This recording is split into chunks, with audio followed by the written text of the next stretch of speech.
The Ruth Jones Cottage, actually the project came about when we were developing the idea of creating public parking for the amphitheater, which we just built, and the Children's Schoolhouse Museum.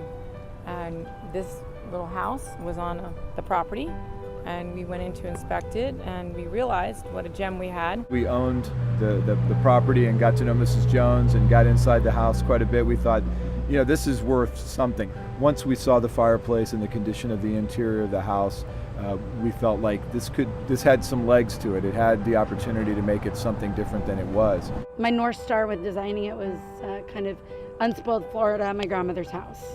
You know, and then I was lucky enough to meet Ruth Jones.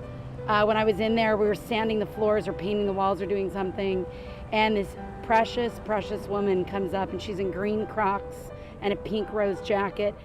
Well, I lived in it from 46 till 2008, and I thought that was 61 years that I lived there. The fact that it was small, it was on a stem wall to begin with, just a little bit of a construction ease. You know, it's up off the ground, so sliding forklifts and lift material, you know, machinery under it. It was kind of built for a move. I was so amazed when they said that they were going to move it, and I said, "How are you going to move this? The fireplace?" No. Oh, no problem, no problem. To share the experience of watching this house kind of move from its original location just blocks away to become lived in again was really, it was, I mean, they were crying. I think the community, certainly the commission that was involved, the significance to Mrs. Jones and her family of watching the house, this house that they had all grown up in. I think there were 5 girls and Mrs. Jones and her husband. They were crying, you know, that this house is not being torn down. It wasn't being converted into a parking lot.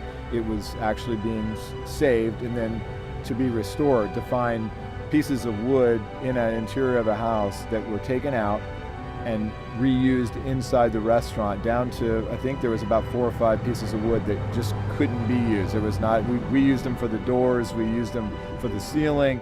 Chrissy's father took all of the pine paneling, Dade County paneling, and he sanded it and did all the boards, and that's what's on the ceiling. The idea of taking the materials that you have and reusing them in the same building is far preferable to removing those materials, at worst discarding them or using them in another project. So the materials that could be saved have been saved and reused, and that's what we like to see in preservation. Maybe you could build a $500,000 cottage restaurant, brand new, but you completely lose the reuse, you know, that adaptive reuse and preservation of history. And here we are tonight with Mrs. Jones, and her daughters are here, and it's made the evening of being in the restaurant a different experience than if it was just a new restaurant with new windows and a patio. It completely changes the feel of what you have.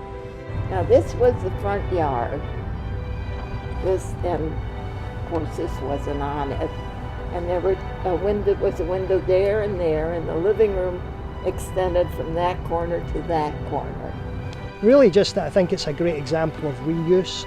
We understand in historic preservation that it isn't always possible to use a property for its original use. Sometimes it isn't always possible to keep a historic property in its original site. But I think this project shows that there are perfectly good ways to reuse, adapt historic properties so they can be put into a new use. And what we want to see are these buildings kept for the future.